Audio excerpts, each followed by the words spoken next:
fi loi foi maulunga o tatu e kalesia.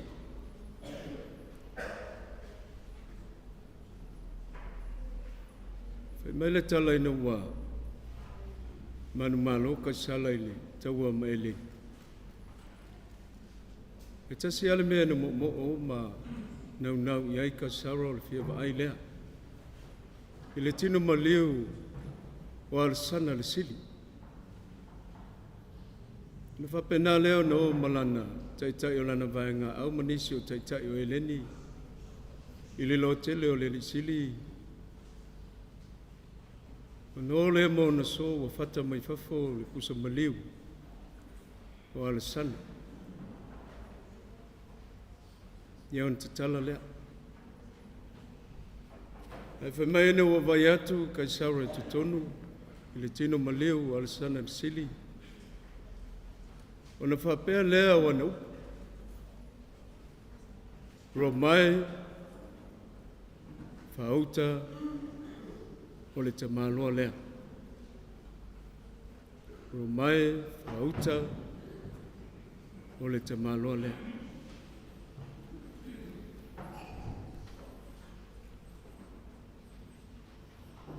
Ka eo le nei o tātou tala noa. I le tamaloa lea. O le tamaloa e whalupe whai mai o le matua o le manu lewa.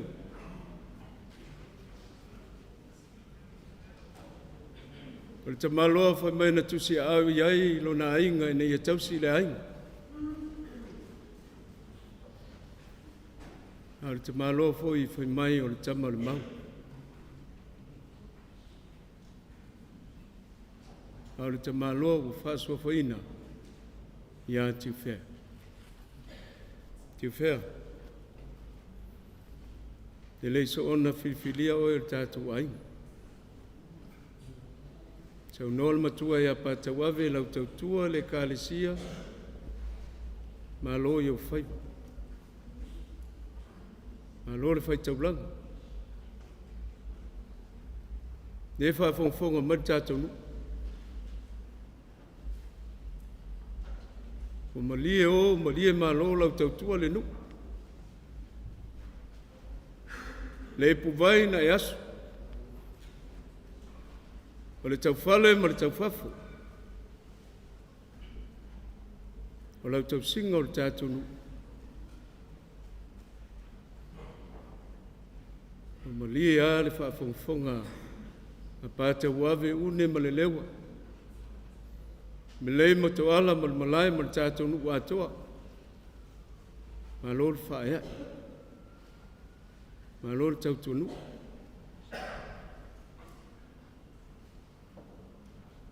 Pēno whai atu le whaingo fie, o na tusi lima le ainga i ato e. Lua whai ma le ono, na whai ai o tau sa whai le soa Tiufea. Tō tele o tātou ainga. Aia, na mana tua lava le ainga lau tau tua. E le tau sula ina e mea le lei uma sa e whaio.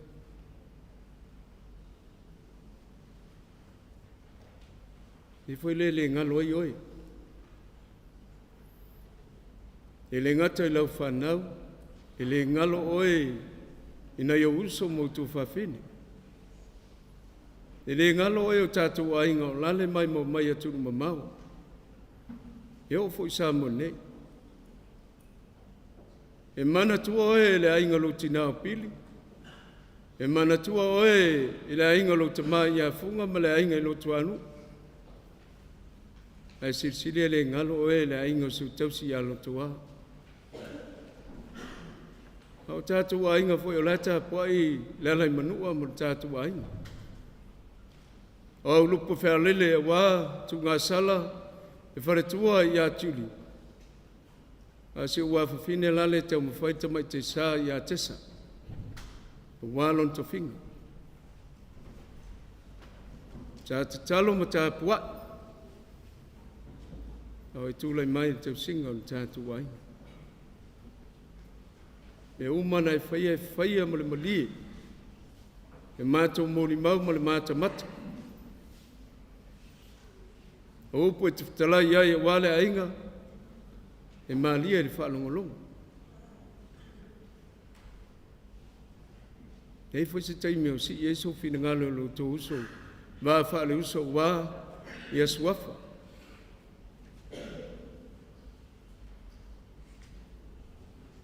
E ngata ia Tiufea pe ato leo lo uso wo lewa nāru, a leo fwoi mai. A leo whengai mo lo waso. A le tapoi mai Tiufea ato nio mo Tiufea Ioni. Tapoi mai Tiufea luti mo Tiufea sapa. O tōna tusi lima ien tātu ai. Ia wān tau singa o le ai. Ia, sau nā alu lau malanga. Mea umana i whaia tātu ai. Whaftai tele lau. Alo tau tua. Mātou te mana tua pē oi. Ia, o lau whānau. Ia, whaingalawa leo leo langa ma sau i fuanga. Ao ar taimira tangata wa malanga. Mātou o leo watu ule ainga ma whamuli. Ia mātou e whaira tonu o le vahenga lea. O sono fuanga ma mahu i le langi Tiufea. O le ato lo whaanga le tātou ainga umalawa ma whanau.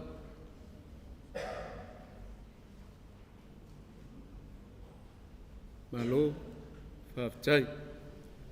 Ia, sa lole, te mili leili nei la sisila mai moa, whafonga fo ia tātou sauninga e nisi o mori mago la inga nei, o le mawhaina pa umai, ia le tamā, le sunga le li whaifi au, ia tu sanga, tau ngā sala, ia whaifatua ia tuli, ia mai ana so fole mali mau le fionga tamai te sā, ia te saurina vee, ia o le whaumatu le mātou pese, ma le whaalualo, ia lau sunga le whaawhengai.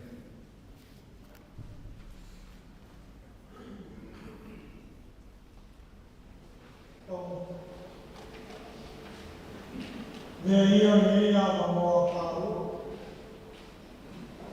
tau me whaia moise whakalofa, o ia o pāpau wa ia i Vaimoso. A kana whaku le whio la o whionga, ta ma whane ma ka ia whaafo. Kana whaku le ala kai mai, Tiufea whio o pāpau wa ia i Vaimoso le o whare ta mai sesa. Kana whaku i uso o